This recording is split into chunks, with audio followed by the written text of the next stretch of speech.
Welcome to my channel. My name is Mark, and on this channel, we share true horror stories from around the world. These stories are based on reality.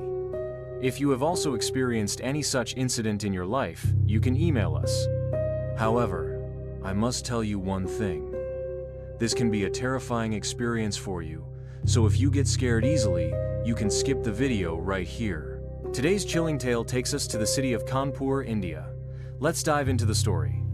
Kanpur, a large industrial city in northern India, might not seem like your typical haunted place, given its massive population and the severe lack of living space. However, upon driving over to the military cantonment side of the city, Napier Road, to be precise, one comes across the vast emptiness of the Burma Airfield.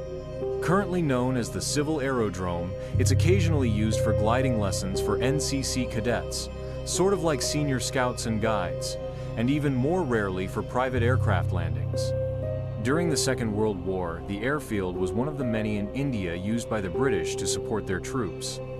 In 1991, my father, being an army officer, had taken up residence with the family at 23 Napier Road, which was across the street from the aerodrome. I, being 16-17, was discovering the joys of spending time with young women in any degree of solitude. One evening, in the empty moat surrounding the runway, my lady friend and I were busy doing what youngsters do and had failed to notice the approaching darkness. Determined to finish what we had started and unmindful of the possible dangers of being alone with a buxom young thing in such a lonely place, especially in the crime-ridden hellhole that the city is, I had thrown all caution to the wind and wanted a repeat performance, but this time on the boundary wall of the airfield. As we were trudging blindly through the darkness with my girlfriend in tow, all of a sudden I felt as though my entire body was tightly wrapped up like a mummy in a bandage of static electricity.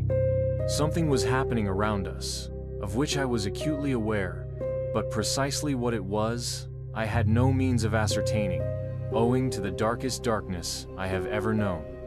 It was then that I realized we were not the only ones there. Though I could see nothing at all, I had the distinct feeling that we were surrounded by a group of unseen hands who were rapidly closing in on us from all directions. By this time, I had unknowingly let go of my girlfriend's hand and was half running, urging her to do the same. She seemed unperturbed and complied until she realized that I was no longer running ahead of her but had stopped someplace behind.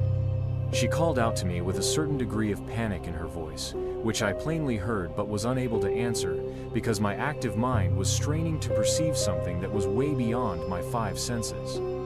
In the time it took my girlfriend to stop, turn back, call out to me, and return to the spot to which I seemed transfixed, I felt the passing of an eternity, as though time had drastically slowed down. In that space of time, I felt as though I was the pole in a maypole dance, and these unseen beings running around me were peeling off band after band of static electricity that I had felt enveloping me. Upon feeling that I was rid of the bands, I wanted nothing more than to get the hell out of there. But the moment I moved, I felt the whole bands of electricity routine start all over again, only this time in reverse. As though the entities running around me had continued circling me even after completely peeling off the first bands of static.